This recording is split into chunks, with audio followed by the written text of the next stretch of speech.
are finally talking about peptides.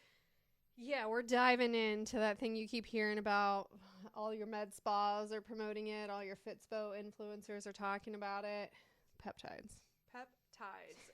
You know, it's so funny so we got a question from one of my people who had been doing DAP, our daily accountability program. She randomly sent me a message and she goes, "What do you think of all these peptides?" And my first response is like, "Which one?" And then I got in my head and I'm like, okay, there must be just like some popular peptide stack or specific supplement. Start doing a little mini dive, and this is what my brain does when I'm overwhelmed. I just say, screw this, I'm done. I like close it, and then I'm like, okay, no, I'll go back to it. Brought it to you to be like, we need to talk about this, because when we do podcasts about things, it helps us stay accountable with the research, with the science. So here we are, gonna do our introductory dive into peptides. But before we do that, Megan, I wanted to ask you something. So you've been wearing a continuous glucose monitor, boom, and you wore it in Portugal? I actually didn't wear it in Portugal. I wore it before Portugal, took it off for my trip, and then put another one on. So these continuous glucose monitors, basically you stick them on your arm and they tell you what your blood sugar is all the time. So you can look at an app and constantly know what your blood sugar is, whether it's rising, whether it's falling, whether it's staying steady. And each of these monitors is good for 2 weeks at a time from the day that you put them in, and then you take it off 2 weeks later. Yeah. So you're testing out a continuous glucose monitor because we've had a select number of clients who've talked about wearing them, asking us about them. So you wanted to test it out, learn it for yourself, see if it's something that we're going to recommend to people who could benefit from it. I will tell you, at first I was like, I don't know about these things, because some people get a little bit neurotic with data and numbers. But what I've seen, when people are using them correctly, it actually gives them a whole new understanding of their body and can actually decrease self-judgment about why they eat. Like, I had a client today who kept nighttime eating, and she was like blaming it on emotional eating, and maybe that was part of it, but in reality she just had wonky blood sugar drops that made her crave sugar at night. And so I'm like, on the topic of peptides, I'm like, well, what if something like a CGM, continuous glucose monitor, could help somebody shut off the food noise, quote unquote, because it balances their blood sugar, and then they don't need one of the more popular peptides, GLP-1s. Yeah, which is going to be a lot more expensive than just getting a continuous glucose monitor and kind of figuring those things out. What really convinced me to try it is I had one client using it who was in the pre-diabetes realm, and she was fasting until noon every day, and her blood sugars were all over the place. Her average was in the 140s, I believe, 145, 148-ish. Fasting? And just her average over a 2-week period. And she started eating breakfast in the morning, a high protein breakfast, 25, 30 grams of protein in the morning, and her average glucose went down to like 97. See? And From that little tiny change that you wouldn't have known it would have made that big of a difference. And she was a healthy eater. It wasn't like we were really overhauling. We were just, we changed the timing of things and bumped up the protein, and it made a huge difference for her blood sugar. I feel like I'm funded by Big Breakfast. I am such a breakfast believer, and like I'm like hearing that story, I'm like, oh, that just validates the lens in which I see the world. And don't get me wrong, I know it's not for everyone. Like, I can say that, but not that I'm like for Kellogg's. Like, I'm not that big breakfast. I'm just like General Mills, Kellogg's. No, we're not supporting. We're about nutrition in your body, beginning of the day, whenever feels comfortable. So that just makes me so I feel like, not that this episode is not even about continuous glucose monitors. We'll do an episode about a whole episode about it, because it's interesting. And I just want to know if you were wearing it in Portugal. So real quick, tell us best thing you ate in Portugal. Ooh, best thing I ate in Portugal. It was all of the breakfasts. We stayed in 3 different places, and each place, it was like you were staying at a wellness resort, you would think. You know, here you go out to breakfast and they ask, like, what do you want with your eggs? Do you want bacon, sausage, or ham? And there were 12 different vegetables. Like, I could get cauliflower with breakfast, and the vegetables actually tasted like something. So when they're like, what do you want? I'm like, all of the veggies, every single one of them. And then they bring it to you on this beautiful plate, and the portion size is small and reasonable. Actually, one of my favorite things was from a breakfast. They made these little toasts, and it was small. I mean, smaller than my palm with a portion size. And it was a really good bread with seeds in it. It had almond butter, bananas, a cacao powder, and then a little bit of honey. It was just beautiful and healthy. And that was at like the free hotel breakfast. So are you going to take any of those things that you ate and try to replicate them at home? Hazelnuts were a big thing on all breakfasts, and they did in the mornings. They had the natural yogurt, like the no sugar added natural yogurt, and then they had a bunch of different roasted nuts that you could put in there.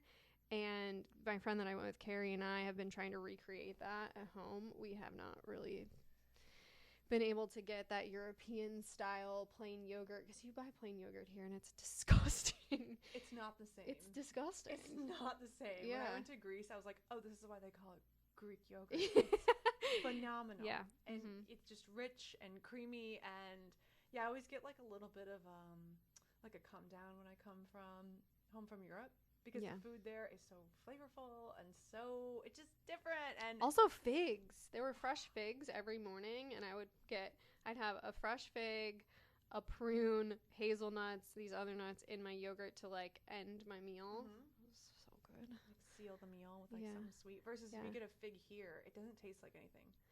I love a texture of a fig. Also, I'm realizing this now. I was eating yogurt there every single day. If I eat yogurt here every single day, my digestive system is not real happy. Really? With me. Even if it's the Icelandic provisions plain, like if I make overnight oats and I eat those every day, it's not good. Oh, that's so disappointing. 'Cause I feel like yogurt... I don't know why that would be. It's just, they both have lactose. I don't know. I think it's probably something we don't want to know. Because I feel like yogurt, on paper, has this power to be like a life-changing food. I know that sounds dramatic. Again, big yogurt, big breakfast here. But I feel like yogurt just has everything that it should to be a superfood. Like probiotics, protein, you know what I mean? Calcium, like all these different things. But the way we process things and then store them, I don't know. We're not even going into that. But we'll see what happens in the next 10 years with food. Either it's going to get better or dramatically worse. Also, almonds. I got these flavored almonds in what I would call the Portugal version of Whole Foods. Apollonia, it was called. So I like to go to grocery stores when I'm overseas because I think it's fun. And they had these almonds that were Mediterranean-style almonds. And what was flavoring them was tomato powder, garlic powder, sea salt, onion powder, like just normal spices. And then on my way home, I was flying United, and I bought a snack pack that came with something very similar, flavored almonds. And I looked at the ingredients, and it was dextrose, guar gum, all these things that I couldn't pronounce. And those other ones tasted so much better, and it was just seasonings, and that was it.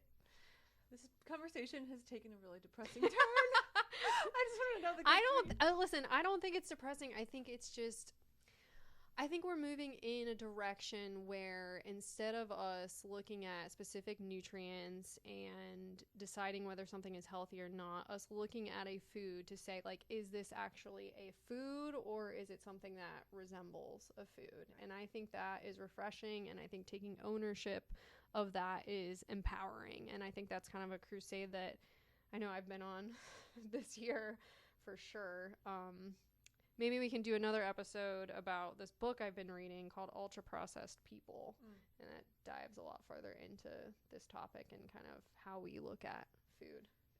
We're going to get into peptides right after this question. In that book, does it ever break down levels of processed food? Yeah, that's what the whole book is about. So the entire book is about the research on processed food and what makes a food an ultra processed food versus, you know, normal processing that you would do in your own home. Gotcha. Yeah, because there's different levels. Well, we just came up with 2 other podcast ideas. So there we go. I'm so glad you had amazing breakfasts in Portugal, but now you're back to here in the USA where yogurt makes you want to poop your pants. And we're talking about peptides. Peptides, which do they make you poop your pants? No idea. Maybe.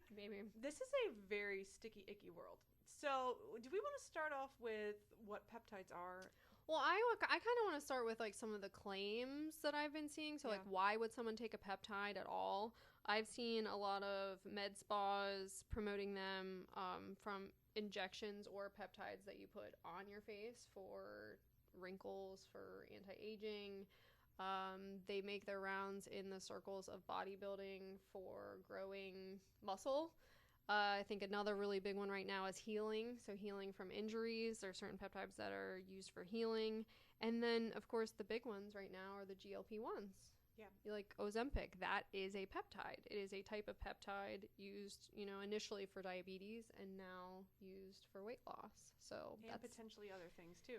Exactly. So when you say peptide, a peptide is not a peptide is not a peptide. Like, yes, they are all amino acids, which are the building blocks of proteins, but they all have very different jobs to do in the body. So you can't just go to a med spa and say, give me some peptides. Well, they can sell you peptides. They'll sell you a peptide stack. Sure. And which I think is really interesting because what I've learned about peptides is, like, if you take an anti-inflammatory medication, like, it has one targeted job, which is to decrease inflammation. But if you take a peptide, it's going to have multiple different effects depending on the peptide, depending on the dosage, depending on how long you take it. If you take any cycles off, what you're taking it with. Mm-hmm. And so there's always going to be like a snowball effect or a downstream effect. And so if you're taking a peptide from a med spa, I wouldn't. I just wouldn't. I wouldn't. I just wouldn't. And I've been saying that since GLP-1s first came on the scene because I think that they are such an easy sell generally, but if they're just coming from like a compounded, I'll call it a black market. It makes it sound like evil and mysterious, but if it's not coming from the source that's supposed to come from, you don't know what kind of other things could still be left in that peptide that could cause a negative downstream effect. And that's not like to scare people. I'm just saying if you're going to use a peptide, I would not just go into any like med spa that has pretty marketing.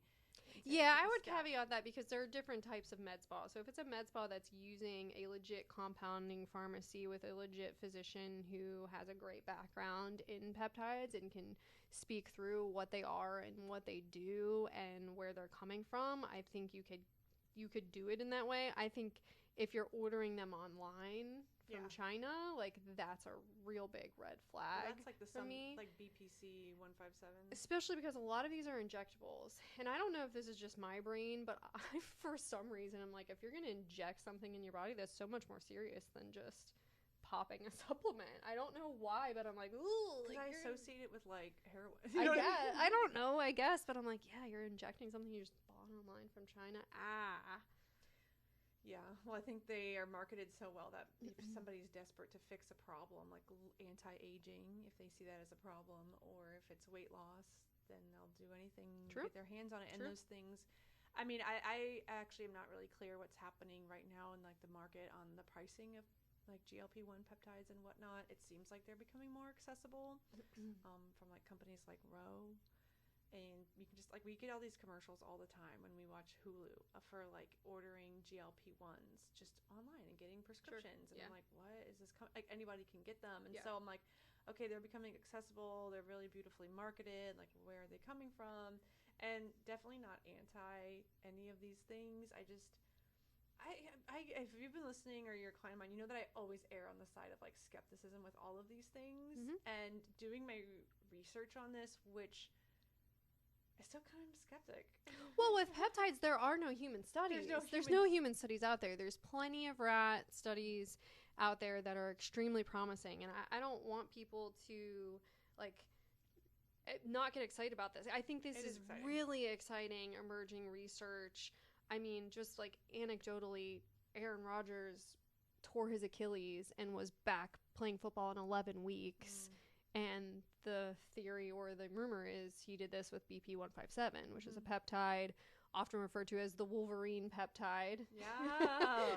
That helps you regrow tissue. So it can be injected directly into an injury or systemically. Yeah. And it tends to go to wherever, we don't know the mechanism, but it goes to wherever that injury is and fixes that injury faster. Well, doesn't it help, like, with generating tissue, but also blood to go to the tissue. Blood flow to target where the injury Which sounds like witchcraft. It does. It that does. was illegal, right? But it's really exciting. It is exciting. And hey, as a vain woman, I'm not gonna lie, I would love if there's something, like, if I got like a scar on my face, or if there was one that really has been proven and safe to prevent wrinkles and anti-aging, like hell yeah. Well, yeah, and they're doing research on a couple of these peptides that do help exactly with that. That kids produce a lot more of than us, and so they've taken those and they've said, okay, like, well, if we inject these into a rat, will they heal faster?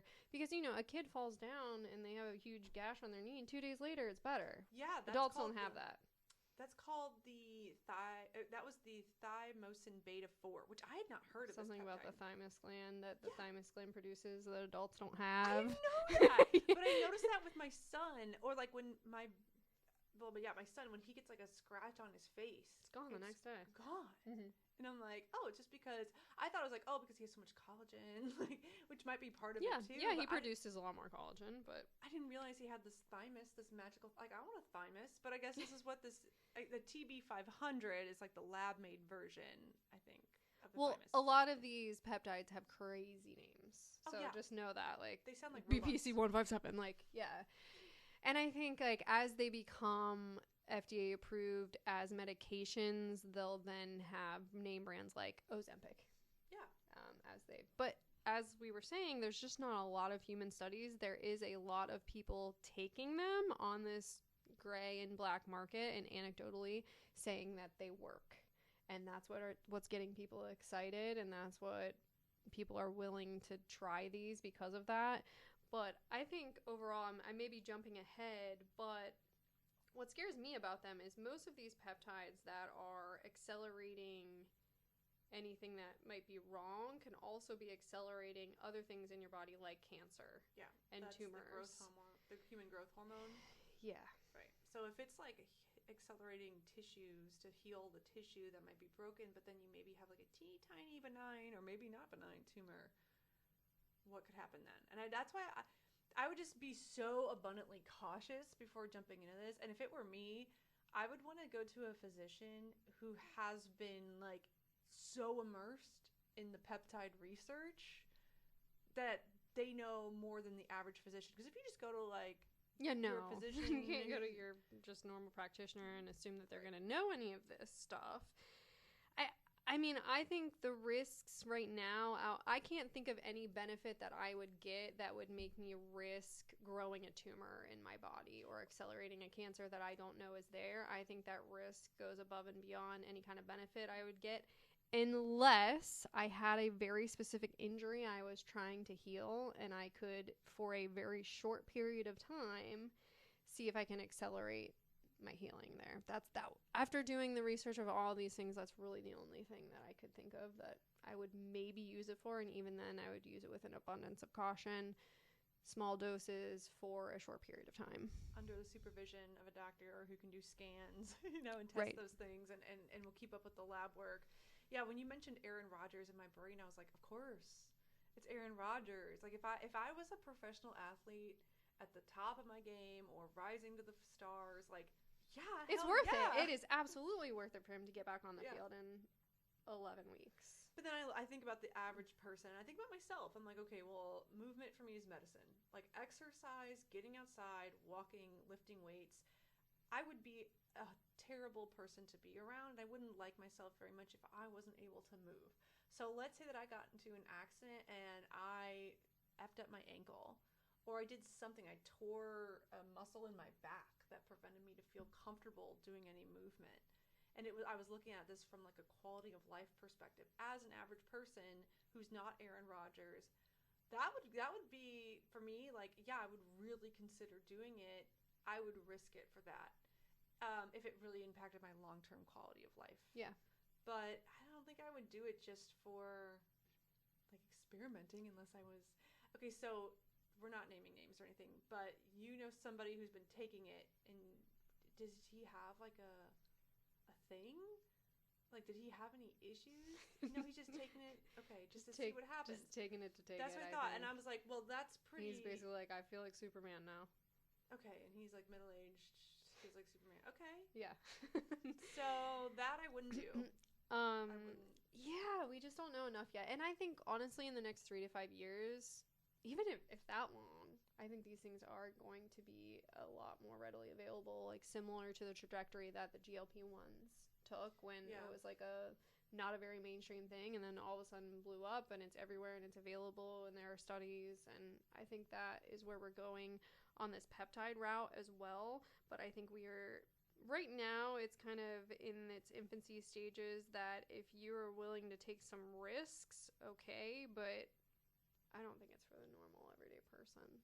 I also think that as peptides become bigger, the things surrounding peptides, as in supplements supporting peptides. Yeah. Like, okay, so with GLP-1s now, there's all these different medications and snack foods and supplements that claim to mimic GLP-1s or support GLP-1s. There's supplement stacks. There's different food delivery services and pre-made meals and all these different things that are going to go along with it. So it's just that world that we live in where everybody's marketing a product to you now. So to me, I'm just like, okay, expect to see those kinds of things. If you are going to choose a peptide to take, just be aware that you probably don't need a bunch of other stuff to go with it. Maybe there'll be some stuff that does pose itself as useful. What didn't surprise me, but when my phone overheard us talking about peptides and then started just showing me a bunch of peptide things on social media as it does, I saw this one woman, and she had to be like 40, and she was like hot 40. You know what I mean? Like fitness, like buff, lean, hot 40. And she had this very well curated video of her talking, and she was like, I can't remember if it was an ad or just a video, but she was like, things that changed it for me now that I'm a woman over 40 was nutrition, fitness, and peptides. And I looked at her and I was like, everyone's going to hear nutrition and fitness because we've heard that forever. Like, yeah, of course, it's not new. duh. You're not, yeah. But peptides? Yeah, ooh, what's that? That's the one thing that I'm not doing. Yeah. Okay. And so I didn't explore to see if she's associated with some kind of like affiliate or company or whatever, or if it was an ad. But I was like, you're hot because you're fit. Like, great. Like, I want to know what you train. I want to know how you eat, what you say no to. The peptides are interesting. Like, tell me more. How did peptides change the game for you? Did you have an injury that kept you from lifting? Were you obese and then you took a GLP-1? Mm-hmm. Did you treat your insulin resistance? Like, tell me what. But she said peptides. And what I've seen other people say is they take a peptide stack.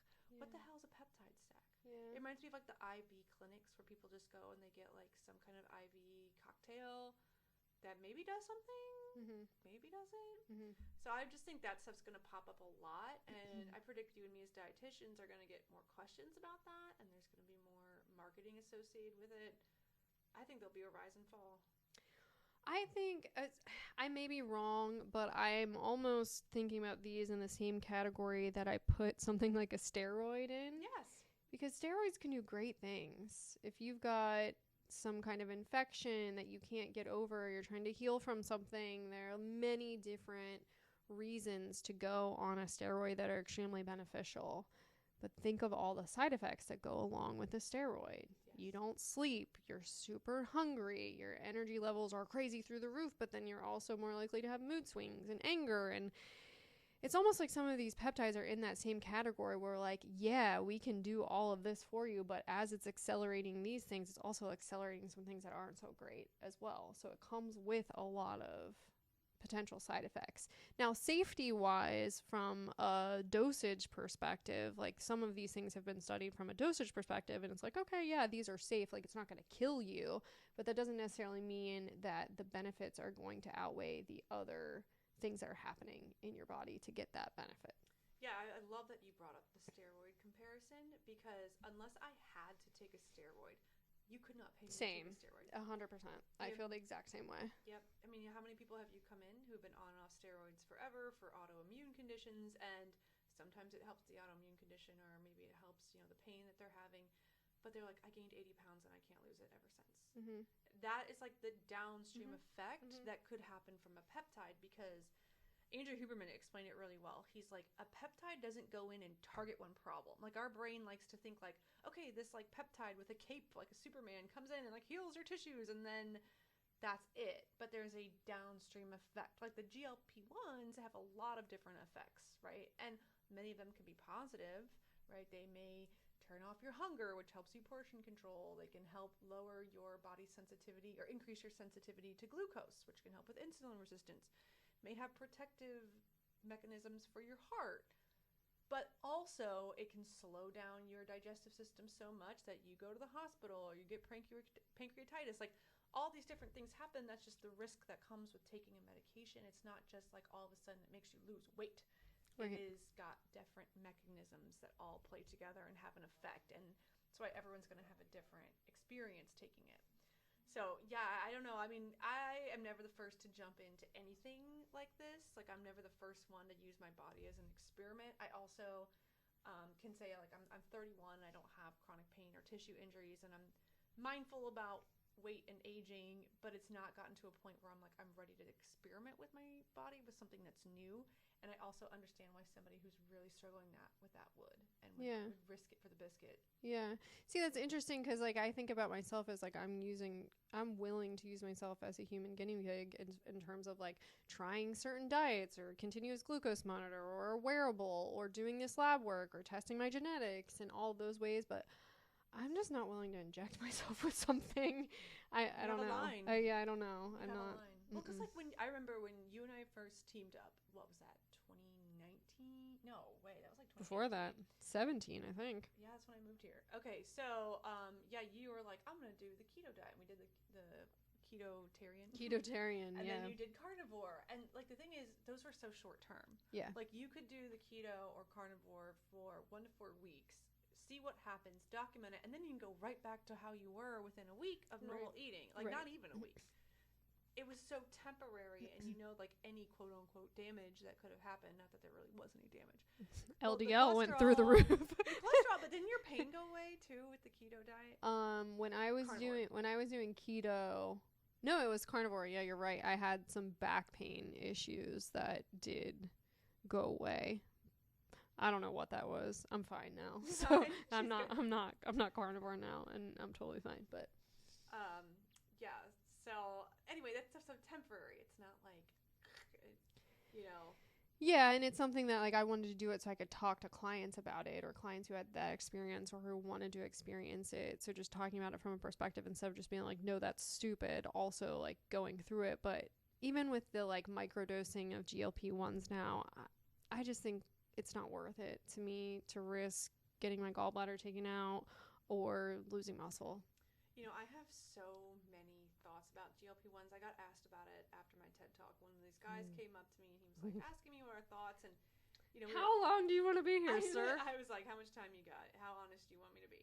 And I was like, I'm not convicted either way yet, but what I can tell you is I think what's happening is it's going to be, unless somebody knows one of two things. One, they will do whatever it takes to preserve muscle tissue and not diet down too hard.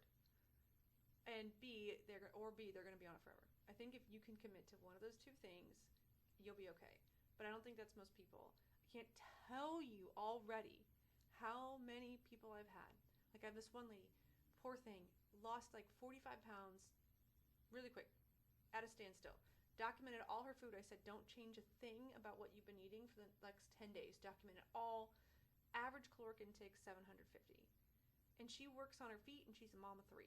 And I was like, we got a road ahead of us, sister, because this is what would happen when people would just diet the old school way. They'd eat 1,200 calorie diets.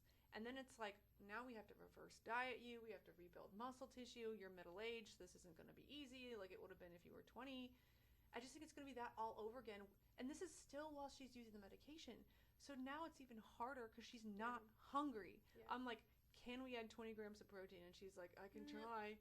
Mm-hmm. I'm like, can you drink, if you can't drink 20 grams of protein and your caloric intake is 700 something, and she works in a hospital, she's got kids who play sports, I'm like, this is. And think about all of the nutrients that she's deficient in at 700 calories a day. It's all of them. And over time, all of them, it's going to get worse. And so I'm looking at this and I'm like, one day you're going to stop taking this injection. I just have a feeling. I mean, maybe you won't. But either way, your weight's plateaued.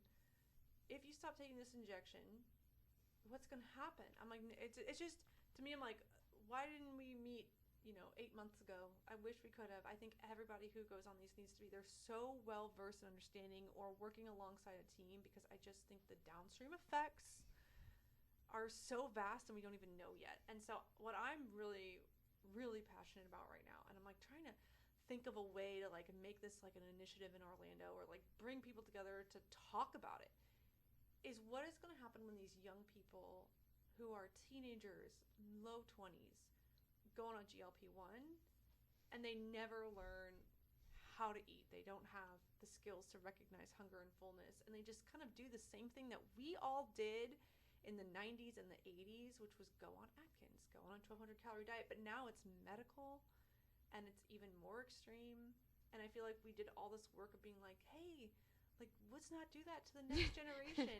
But now I've already had kids who are in college who have the like these personalities. I'm talking to them like, you don't need this. Like, you don't need it yet.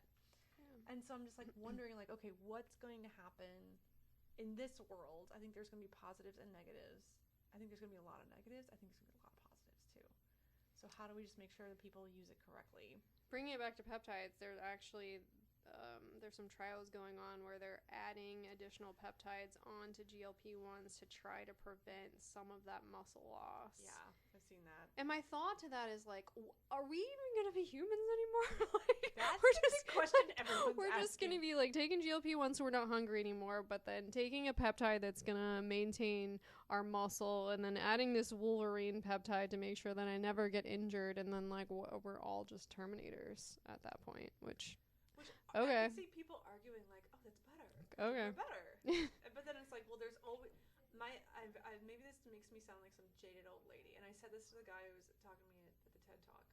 I was like, there will always be a cost to every benefit in this world. Like, I'm like, not to be negative, but like when you choose to spend your whole life working on a business and making a lot of money, there will be a cost to that you will find later. But there's a benefit. Like, you built this amazing business and you did this whole thing, but maybe the cost is the stress on your heart kills you early, or you don't have a close relationship with your family, or you miss out on big moments. Like, there's a cost to something. So if somebody's going to take a GLP-1 and they're using these muscle protein synthesis stimulating drugs or peptides, there will be a cost to that, and we don't really know what that will look like yet. Yeah. There'll be benefits. Yeah, I think probably a year from now we'll probably revisit this topic, and there will be a lot more for us to talk about. I think it's very emerging. There's emerging research. There's emerging anecdotal data that's going to continue to come out. I think it's just kind of in its infancy right now. And I think we'll keep you informed as we stay informed as well. Okay, so let's end it on this. I kind of wrote here like who I would point to taking a peptide and who I wouldn't. Okay. So I don't think you should take it if you have not really done everything else. Like if your nutrition and your movement and your sleep, like if your sleep's not great and you're struggling with weight or recovery, perhaps we need to make sure that's at least at 80% before we just jump to a supplement or work on it simultaneously. I also think stress is a big factor, and I think a lot of people are trying to treat stress-related issues with medicine when maybe it's lifestyle. Easier said than done, obviously. I know we don't live in that society where we can just like unplug. But I gotta tell you this little thing that my client came up with. He had a stressful event happen at work. He's a pretty good eater in terms of like eats healthfully. Went and got his lab work done. His blood pressure was out of control. His cholesterol was out of control. And his liver labs were out of control. And I was so surprised. He hasn't drank in 3 months. Oh. I was so surprised by these numbers. And we implemented some changes. And he describes them as beets, breathing, and beer is what helped his blood pressure to come down. Okay, I love it. So he's taking his blood pressure regularly now. And he's taking 4 ounces of beet juice every morning. He started to implement like a Friday, Saturday night, he's gonna just chill and have a beer instead of being like, I don't drink alcohol, I'm staying on top of it. Like, and then he has to take 10 deep breaths before every single meal. And so anytime he's starting to get stressed at work, he'll go in the bathroom and take 10 deep breaths, and he's really seeing a big difference there. Do you ever think there's going to be like, you know, there's dietitians and there's trainers and there's doctors. We need like a stress-tician. Oh, okay. So actually with his job, he is getting a stress coach like through his company. They have a stress coach. Stress coach. Because I feel like therapy's not the same. Yeah. It's like if you have like, I I mean, whatever. But if, like, you're suffering from stress, then I don't know if therapy... I don't know, I think therapy can, like, just... Exacerbate a little bit. Yeah. Yeah, depending on what you're up to and what's right. going on. Yeah, that's interesting, a stress coach. So, they exist. I don't know where, but they exist somewhere. The worst is, like, when we have someone come in who does everything right, like, on paper. You know, they eat the healthiest diet. They don't drink alcohol. They get up and go to boot camp 4 days a week. Like, they're doing everything. But then you're like, oh, I can just tell from the moment I met you that you're just, like, high-strung, high energy. Yeah, but they deny it. They deny it. They're like, they say, I'm fine. I deal with it. Yeah, I deal with it. I don't have trauma. I'm just like this. And I'm like... Oh, you also have IBS, right? Mm-hmm. Yeah.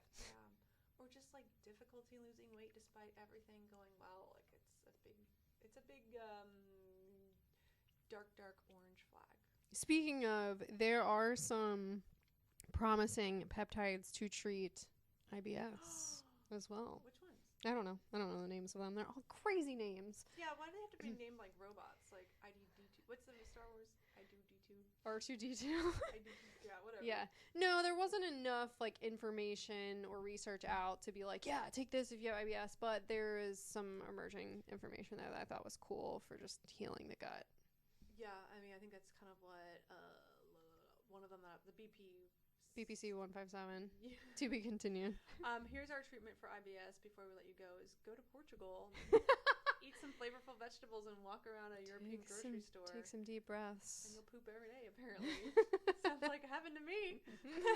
Wait, have you seen those Instagram videos where it's like girls smiling and the caption be like, "You look different," and they'll be like, "Thanks, I took a big poop before." No, have not seen those. Those are in your feed, I guess. Well, now that you're listening to this episode, your phone will have caught up on it, and you'll be presented with it. Thank you so much for tuning in for our